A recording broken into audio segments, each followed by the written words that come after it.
In Sweden, you can burn this book, but don't you dare touch the Torah.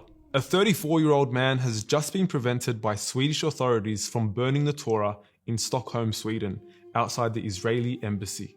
Now, the man in question has made it very clear that he's not in favor of burning any scripture, and he's only proposing to burn the book to spark a debate.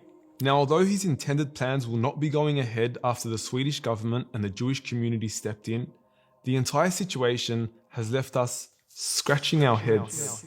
I mean, it was just last week where Sweden gave full authority for Rasmus Paludan to burn the Quran outside the Turkish embassy in the very same city, all under police protection, government approval, and of course a gigantic sum of taxpayer money funding the entire fiasco.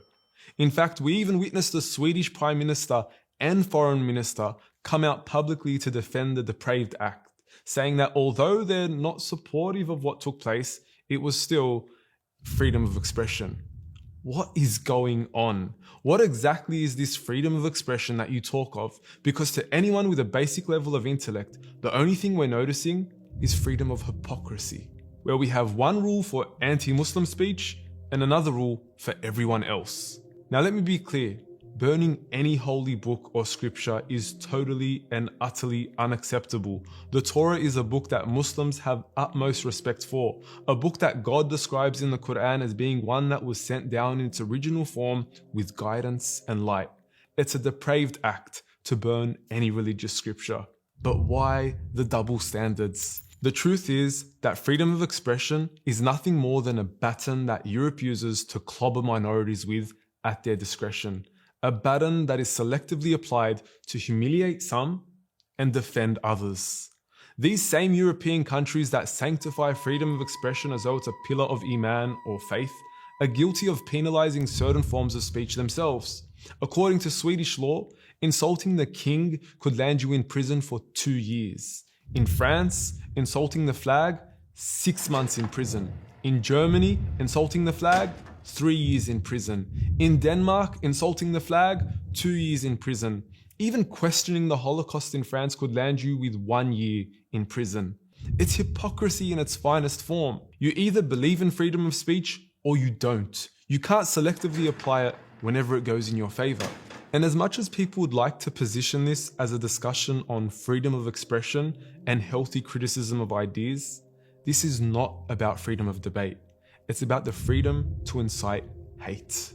If this was about debate, we would have no problem. The Quran itself invites people to challenge it. If they are in doubt about this book, then bring something like it. Even if it was a single chapter.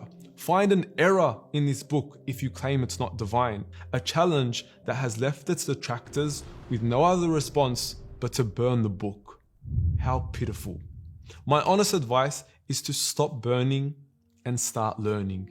While you parade yourselves as nations that are bastions of progress and social advancement, ask yourself, how progressive and cohesive is your society truly? Where a culture of insult, obscenity, and disrespect is normalized. Perhaps you should take a read of our book and learn a bit about building a cohesive society. A book that teaches us to respect other faiths and do not insult those who invoke other than Allah. وَلَا تَسُبُّوا الَّذِينَ يَدْعُونَ مِن دُونِ اللَّهِ. A book that teaches us not to insult, mock, or ridicule other people. لَا يَسْخَرْ قَوْمٌ مِّن قَوْمٍ. A book that teaches us to learn from our neighbors. لِتَعَارَفُوا. To respect them and not disgrace them. Yet guess what? Even if you were to continue to burn every Quran on earth, what are you going to achieve? By Allah, we make an oath that if you were to burn every Quran on earth, we will bring back the Quran within a day.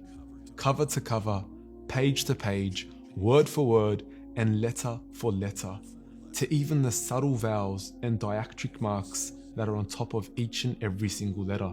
We have 12-year-old boys and girls that will gladly recite the Quran back to you by memory. You cannot burn that which is preserved within our hearts, that which was sent down to hearts to be preserved within the hearts. So tell me again, what on earth will you achieve? Stop burning and start learning.